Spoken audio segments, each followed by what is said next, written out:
The notion of state socialism, which is the central notion that has been developed by most and is meant by most people when they talk about socialism, has not been richly developed in a radically decentralized form. So that if you believe in democracy from the bottom up, if you believe in liberty being threatened by too powerful a state, then you need to ask, what is the nature of the system? What do you really want? If you don't like capitalism and you don't like state socialism, what do you want? And if you don't know what you want, why should we listen to you? So for me, it's first and foremost a question of the integrity of the ideas. That's number one. After that, yes, of course, the notion of socialism has been so bastardized that it's a term that doesn't help much anymore, certainly in the United States. I think that's also true. It's a politically unuseful term. But in a different way, and this is point three, it's very odd because almost anything any Democrat proposes now is called socialism. So it has lost its meaning in any particular way, that if you are for Social Security or Medicare, you must be a raving socialist. So in a way, the term may become defanged because of the stupidity in the ways in which people have been using it and the arbitrary use of it. It may lose its former connotations because of the rhetorical excess. But I start with the notion really needs to be developed in a way that is participatory and from the bottom up. And that is different from the traditional models in most of them. Though the spirit of democratic socialism has always been democratic and participatory, the actual model didn't really have a very strong political structural theory of how to make democracy work.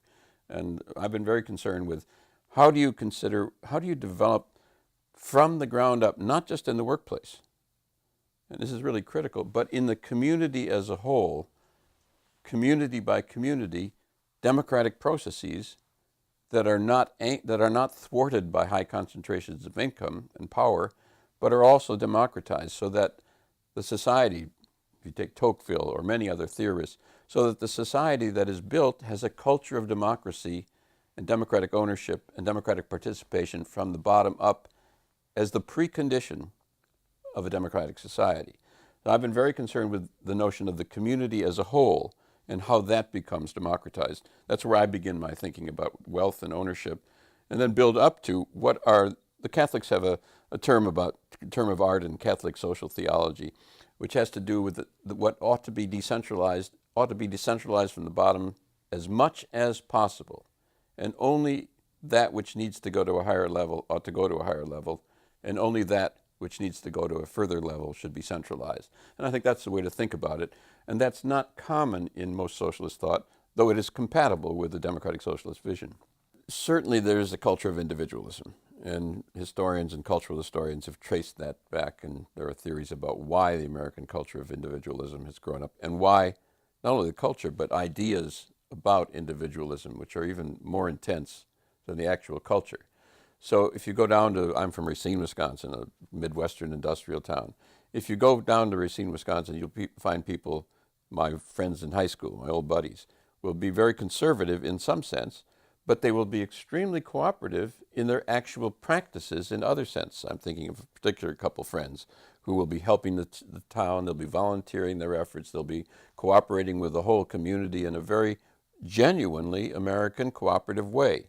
At the same time, they will be spouting extremely right-wing ideas about individualism and the state shouldn't get in my way. So there's a contradiction, but it isn't entirely that Americans are as individualist as many people think.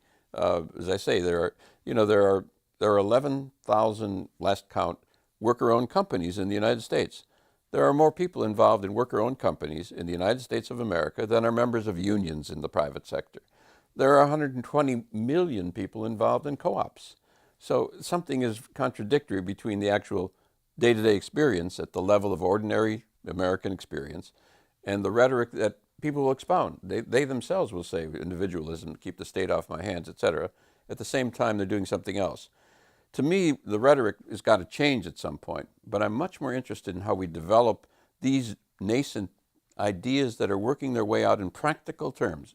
Very, very practical building from the bottom up is, I think, the precondition, and a very important precondition, and indeed growing precondition, of changing the way people think about cooperation, about community, about ideas of what ought to be done. And I have some hope about that process, in part because of the pain levels. People are being forced to do things at the local level, to think about things in a new way, to innovate in a new way. And in a paradoxical way, one of the positives of this period of our history is that because some of the old answers aren't working politically as well as economically, people are struggling to find new ways forward. And I think there's hope in that process along with the enormous pain.